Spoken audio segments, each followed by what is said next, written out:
Buen día, muchachos.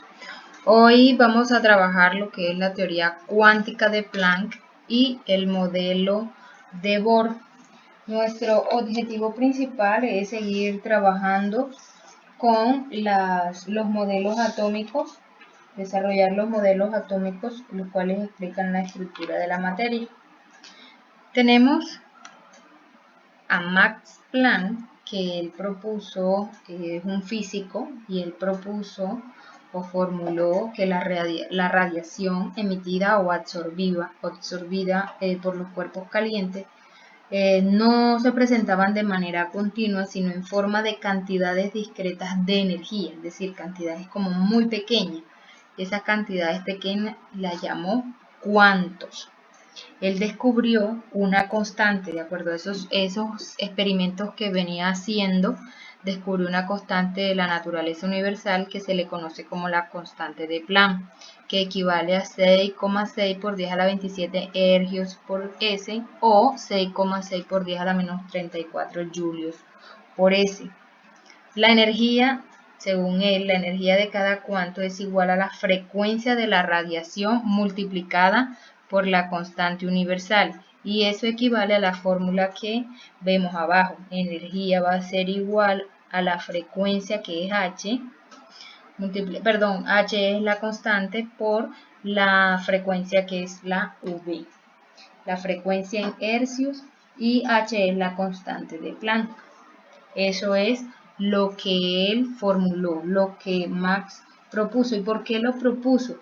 Porque ellos se hacían una pregunta que decía que qué pasaría con un cuerpo capaz de absorber todas las longitudes de ondas de la luz incidente sobre él. Entonces decían que era un cuerpo negro. Entonces empezaron a hacer una serie de experimentos y decía que los cuerpos negros no se conocen en la naturaleza, por lo que la única forma de resolver el misterio era construyendo aparatos que se comportaran como cuerpo negro y observar lo que ellos hacían. Entonces ellos construyeron un aparato y lo que hacía era que la mayor cantidad de radiaciones pertenecía a regiones cercanas a una parte que tenía un infrarrojo. Entonces por eso ellos llamaron a esas pequeñas unidades que se irradiaba energía, la llamaron cuantos.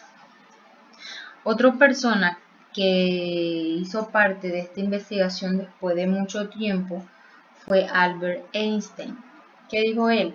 Utilizó la teoría cuántica de Planck para explicar lo que era el efecto fotoeléctrico. Él sugirió que la luz estaba formada por paquetes de energía, y esos paquetes de energía les denominó fotones, ¿ya? Por eso él lo hizo en el año 1905. Él publicó esa teoría conocida como el efecto fotoeléctrico. Él demostró que las partículas cargadas absorbían y emitían energías en cuantos finitos, eran proporcionales a la frecuencia de la luz o de la radiación. En 1930 esos principios cuánticos formarían los fundamentos de la nueva física, que eso lo verán con el profesor José.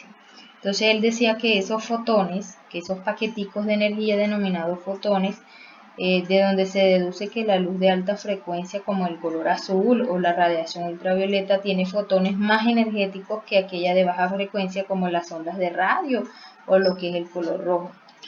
Como la energía necesaria para remover los electrones en la superficie del metal es suministrada por la luz incidente, Einstein consideró que el efecto fotoeléctrico, como el choque de dos partículas, un fotón y un electrón, en el cual el electrón solo era expulsado por un fotón suficientemente grande, explicaba por qué la expulsión de los electrones ocurría instantáneamente y solo con haces de luz de ciertos colores.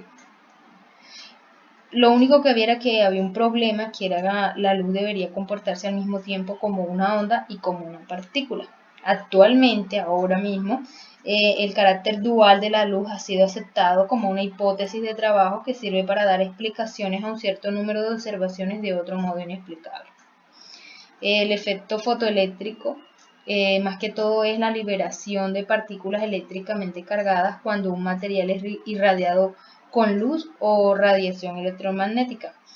O sea que ustedes vamos a deducir aquí mismo vamos a deducir que es la liberación de energía cuando un material es irradiado con luz. ¿Qué material es irradiado con luz? Que ustedes piensen. Solamente eso, que irradie luz y que libere energía. ¿Ustedes cuál creen que puede ser? Como actividad inicial, y de acuerdo a lo que le acabé de explicar, ¿qué aplicaciones del efecto fotoeléctrico hay en la actualidad? Ustedes investigarán, mencionarán 3 o 4, las que ustedes creen. Más de 4 no, menos de 3 tampoco. Ahora bien, vámonos al modelo de Bohr. ¿Qué hizo Bohr? Él justificó lo que era la estabilidad del átomo en órbitas estacionarias. Decía que los átomos presentan un cierto número de órbitas posibles denominadas estados estacionarios, en las que un electrón puede girar sin que ocurra emisión o absorción de energía. ¿Cómo así que puede girar? Sin que haya emisión, ni que se emita, ni que se absorba energía, que ellos podían girar así. Ahí el átomo era estable. En órbitas estacionarias, es decir, que no se pueden mover. Segundo, que cuando un átomo absorbe o emite energía en forma de radiación, los electrones a su alrededor son movidos de una órbita a otra, es decir, se van pasando de una órbita a otra.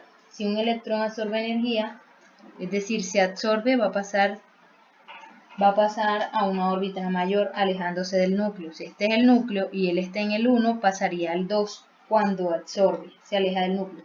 Pero cuando lo emite, desciende al estado menor, es decir, que si está aquí en el 3, pasaría al 2 o pasaría al 1, acercándose más al núcleo.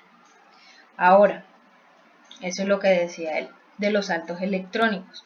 Y el tercero, que la cantidad de energía necesaria para pasar de un nivel, miren, él propuso lo de los niveles electrónicos, para pasar de un nivel a otro, está cuantificado según la ecuación propuesta por Planck, depende de la frecuencia de la radiación emitida. De esta manera, el colapso atómico que se desprendía del modelo de Rutherford no era posible bajo estos nuevos supuestos porque un electrón no puede descender más allá de un nivel de energía mínimo.